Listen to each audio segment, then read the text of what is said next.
दोस्तों नमस्कार। एक बार फिर से मैं हाजिर हूँ आपके सामने एक नए विषय के साथ। लेकिन इससे पहले कि मैं अपने विषय की शुरुआत करूँ, आपको मैं बता दूँ कि यह जो आसपास का वातावरण है यह काफ़ी खूबसूरत है और अभी सुबह के 6:47 हुए हैं और मैं मॉर्निंग जॉगिंग करते हुए वॉकिंग करते हुए यहाँ तक पहुँचा हूँ।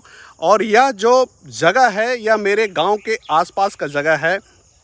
और अभी मैं जिस जगह पर हूँ इस जगह का नाम ज़र्रा बाबा के नाम से जाना जाता है। कि यहाँ पे मंदिर है ज़र्रा बाबा का और वह काफ़ी लोकप्रिय है। आसपास के क्षेत्र से काफ़ी लोग यहाँ पे आते हैं और अपनी मन्नतें मांगते हैं। और आप देख रहे होंगे आसपास चारों तरफ पहाड़ियाँ ही पहाड़ियाँ हैं।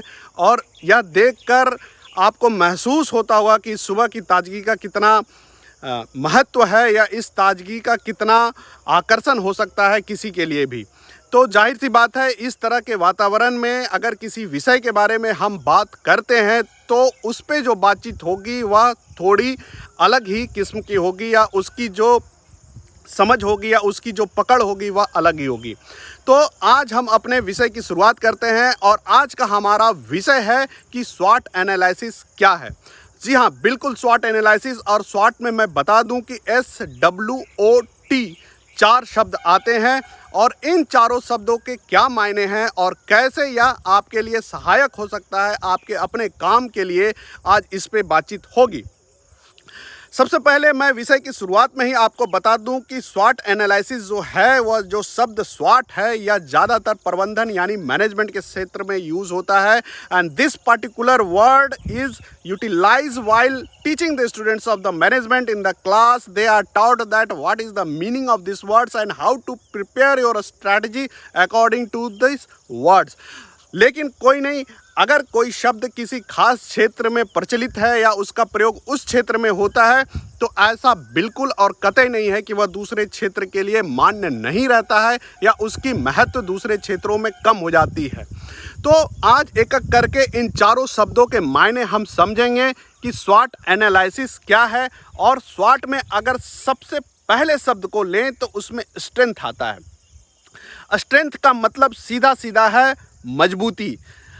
अगर हम कोई भी नया काम करने जा रहे हैं, कोई भी नई प्रेरणा या कोई नया चुनौती का सामना करने जा रहे हैं तो हमें सबसे पहला और सबसे अहम बात जो जाननी चाहिए वह है कि हम में मजबूती क्या है। What is the strength in me, what are the strongest point in me.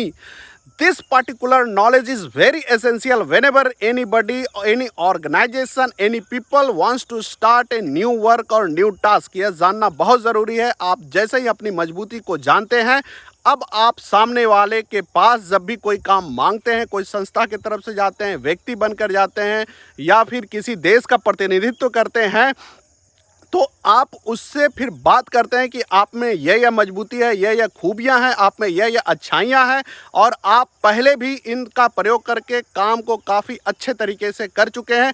तो आप जब भी किसी के सामने अपना प्रपोजल रखते हैं तो पूरे आत्मविश्वास, पूरे दमखम के साथ, पूरी समझ के साथ और पूरा एक कॉन्फिडेंस के साथ रखते हैं और आपका काम सुनिश्चित होता है। आपको प्रपोजल मिलता है, आपको प्रोजेक्ट मिलता है, आपको काम मिलता है और आपको नए नए अवसर मिलते हैं। तो मजबूती को जानना बहुत ज़रूरी है। जब तक कि कोई अपनी मजबूती को नहीं जानेगा तब तक आगे बढ़ना उसके लिए मुश्किल है। इसी का एक प्रसंग मैं रामायण से उठा के देता हूँ कि जो भगवान हनुमान थे वह बचपन में काफ़ी शरारती थे और एक बार वह शरारत करते हुए सूरज को भी निगल गए थे। तो उनको यह मतलब श्राप तो नहीं कहेंगे लेकिन उनको यह दंड मिला था कि आप अब उड़ना भूल जाएंगे, क्योंकि उड़कर के ही आप सूरज के पास पहुँचे हैं। अब आप उड़ना भूल जाएंगे लेकिन बहुत ज़रूरी होगा कोई दूसरा याद दिलाएगा तब फिर आपको याद आ जाएगा। और जब सीता का हरण रावण ने कर लिया था और समुद्र पार करके सीता माँ के पास जाना था तो सारे लोग हतप्रभ थे कि समुद्र को कौन लांघेगा। तब जामवंत ने हनुमान को याद दिलाया कि अरे आपको तो उड़ना आता है, आप तो उड़ के जा सकते हैं। तब हनुमान को पता चला कि उनके अंदर ये मजबूती है। इसलिए ऐसा ना हो कि आप भी कहीं चले जाएं और आपको यह पता ही ना हो कि आपके अंदर ये छुपा हुआ खूबी है। इसलिए अपनी खूबियों को जानना, अपनी मजबूतियों को जानना आपको सक्षम बनाता है, आत्मनिर्भर बनाता है, आपको अंदर विश्वास का संचार करता है। इसलिए मजबूती को जानना बहुत ज़रूरी है। दूसरे अगर स्वॉट एनालिसिस में दूसरे शब्द की बात करें तो वह है डब्लू मतलब कि वीकनेस। वीकनेस क्या, यानी कि कमजोरी। अपने कमजोरी को भी जानना उतना ही जरूरी है जितना कि मजबूती को जानना जरूरी है। हर इंसान, anybody whoever it may be, उसके अंदर कोई ना कोई कमजोरी होती ही है, और इंसान होना ही अपने आप में मजबूती और कमजोरी का मिश्रण होना है। इसलिए अपने कमजोरियों को भी जानना चाहिए। जैसे ही आप अपने कमजोरी को जानते हैं, आप उसके लिए तैयारी करते हैं और बार बार उसको क्रॉस चेक करते हैं कि क्या ये कमजोरी अभी भी मेरे अंदर है या अभी भी मेरे साथ है।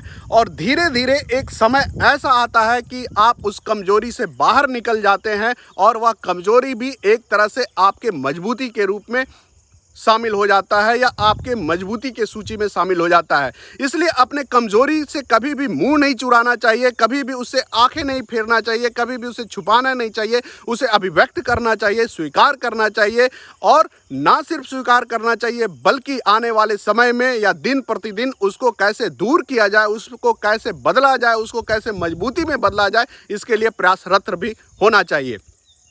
तो कमजोरी भी जानना बहुत ज़रूरी है। और कमजोरी जानने का मतलब यह भी है कि आप अपने लिमिटेशन को भी जान रहे हैं, आप अपनी सीमा क्षेत्र को जान रहे हैं। अगर मेरे पास 100 रुपया है और अगर मैं 10,000 की कोई सामान खरीदने चला गया तो मुझे अपने कमजोरी के बारे में नहीं पता है कि मेरे पास 100 रुपया है, अपनी सीमा रेखा के बारे में नहीं पता। यानी सीमा रेखा का जैसे ही आपको पता होता है, आप अच्छी तरह से योजना बनाते हैं, अपनी सीमा क्षेत्र तय करते हैं, अपनी जो कार्य प्रणाली है उसको उसी तरह से आप केंद्रित करते हैं, और आपके आगे असफलता का जो भाव है वह कमता है, क्योंकि आपको पता है कि आप कहां तक जा सकते हैं। इसलिए कमजोरी को जानना बहुत ज़रूरी है। अगर हम दूसरे शब्द स्वॉट एनालिसिस में बात करें तो वो है ओ यानी कि अपॉर्चुनिटी, यानी कि अवसर मिलना, नए नए अवसर मिलना। और अपॉर्चुनिटी के बारे में मैं बता दूं कि यह उतना ही ज़रूरी है जितना कि आपकी एग्जिस्टेंस ज़रूरी है। आप अगर पृथ्वी पर हैं, अगर आप मानव जाति से हैं, तो आपको अगर नए नए अवसर आप नहीं प्राप्त करेंगे तो आगे नहीं बढ़ पाएंगे, जीवन में ऊंचाई नहीं प्राप्त कर सकते हैं, समाज में आपकी पद प्रतिष्ठा और पहचान नहीं बन पाएगी। इसलिए अपने अवसर को जानना, हर एक अवसर, मैं बता दूं कि वह अगले अवसर का धरातल तय करती है। Every new opportunity makes the basis for the other opportunity. So whatever may be the opportunity in front of you people, take it in a very serious note. उसे हल्के में बिल्कुल नहीं लेना चाहिए। और जैसे ही किसी अवसर या किसी अपॉर्चुनिटी का आप इज्जत करते हैं, उसको गंभीरता से लेते हैं, तो आपका प्रदर्शन भी काफ़ी अच्छा होता है। पूरे दमखम के साथ आप प्रदर्शन करते हैं और आप कहीं से कोई कसर नहीं छोड़ते हैं, क्योंकि आपको पता होता है कि आपने एक बार इसमें अच्छा कर दिया तो आगे आपके सामने कई सारे विकल्प खुलेंगे, कई सारे रास्ता खुलेंगे। इसलिए आप काम को पूरे संलग्नता, पूरी तन्मयता के साथ, पूरी गुणवत्ता के साथ करते हैं और आगे जाने वाला इसका परिणाम आपको मिलता है। आपको कई सारे और काम मिलता है, आपको कई सारे लोगों का विश्वास प्राप्त होता है, कई सारे समाज में लोग जानते हैं, और धीरे धीरे आपके पास काम का अंबार होता है, आप आउटसोर्सिंग करने लगते हैं काम का। इसलिए अपॉर्चुनिटी को जानना, समझना, उसे गंभीरता से लेना, उसके क्या खूबियां हैं यह जानना और कैसे उसको किया जाए यह जानना बहुत ज़रूरी है। अगर स्वॉट में अंतिम शब्द की बात करें तो अंतिम शब्द जो है वह है थ्रेट, यानी कि चुनौती। आप जैसे ही कोई काम करने जाते हैं, कोई भी काम हम करते हैं, ऐसा कभी नहीं हुआ कि वह बिना किसी चुनौती या किसी बाधा विघ्न के बिना कोई काम संपन्न हो। यानी जैसे ही कोई काम हम करते हैं, चाहे शादी विवाह हो, चाहे कोई ऑर्गेनाइजेशन, कोई आप छोटा मोटा आयोजन हो, कुछ ना कुछ बाधा तो होता ही होता है। इसलिए जब भी हम प्लानिंग बनाते हैं तो स्वॉट एनालिसिस करते हैं, यानी कि इस पूरे कार्यक्रम में, इस पूरी योजना में क्या खामियां हैं, कहाँ ड्रॉबैक है, कहाँ लूप होल्स है, उसको पता करते हैं और उसके लिए तैयार भी रहते हैं, उसकी कल्पना करते हैं, उसका गणना करते हैं। और उसकी जैसे ही तैयारी करते हैं तो बीच में अगर उस तरह के बाधा या उस तरह के विघ्न आते हैं, बीच में रुकावट आते हैं, तो हम पहले से माइंडसेट बना के रखते हैं कि इस तरह के बाधा हो सकते थे, और आप तैयारी के साथ उसका पूरा सामना करते हैं और आप उस खास परिस्थिति में बहुत अच्छा प्रदर्शन करते हैं या उससे बाहर निकल पाते हैं। इसलिए थ्रेट को जानना बहुत ज़रूरी है। और थ्रेट का दूसरा आशय यह भी है कि आपको जो आपके प्रतिद्वंदी हैं उनसे भी रूबरू रहना पड़ता है कि आपके प्रतिद्वंदी उस क्षेत्र में कैसा कर रहे हैं। अगर आपको उस क्षेत्र में किसी भी क्षेत्र में दमखम या आगे बढ़ना है या आपने चुनौती या अपने उपस्थिति का लोहा मनवाना है, तो आपके जो ओपोनेंट है वो क्या कर रहे हैं वह भी आपको हमेशा जानना पड़ता है, अपडेट रहना पड़ता है। आप जितना अपडेट रहते हैं अपने ओपोनेंट के बारे में, आपकी कार्यप्रणाली या आपकी रणनीति उतना ही एडवांस होती है, लेटेस्ट होती है, सोफिस्टिकेटेड होती है और आप अच्छे तरीके से चुनौती का सामना कर पाते हैं। इसलिए थ्रेट का मतलब कि जो चुनौतियां हैं, जो प्रतिस्पर्धा है, जो प्रतिद्वंदी है, उससे भी हम रूबरू रहेंगे, उससे भी वाकिफ़ रहेंगे। अगर बीच में कुछ दिक्कत आता है, या तो प्रतिद्वंदी के द्वारा किया गया हो या फिर परिस्थितियां के द्वारा किया गया या फिर प्रकृति के द्वारा वह चुनौती आया हो, हम उसका सामना करेंगे, पूरी मजबूती से करेंगे और हम अपने काम को करके ही रहेंगे। तो ये था आपके सामने स्वॉट एनालिसिस SWOT। अगर कोई भी काम करने से पहले, कोई भी बड़ा लक्ष्य साधने से पहले, कोई भी व्यक्ति, कोई संस्था, कोई देश, कोई समाज, कोई राज्य अगर अच्छे से स्वॉट एनालिसिस करता है तो उस काम के असफल होने के चांसेस ज़ीरो हैं और वह निश्चित रूप से वह काम सफल होगा, इसमें कोई शक नहीं है। तो आज के लिए बस दोस्तों इतना ही। अगले वीडियो में मैं फिर से मिलूंगा आपके साथ किसी तरह से कोई जोरदार विषय के साथ।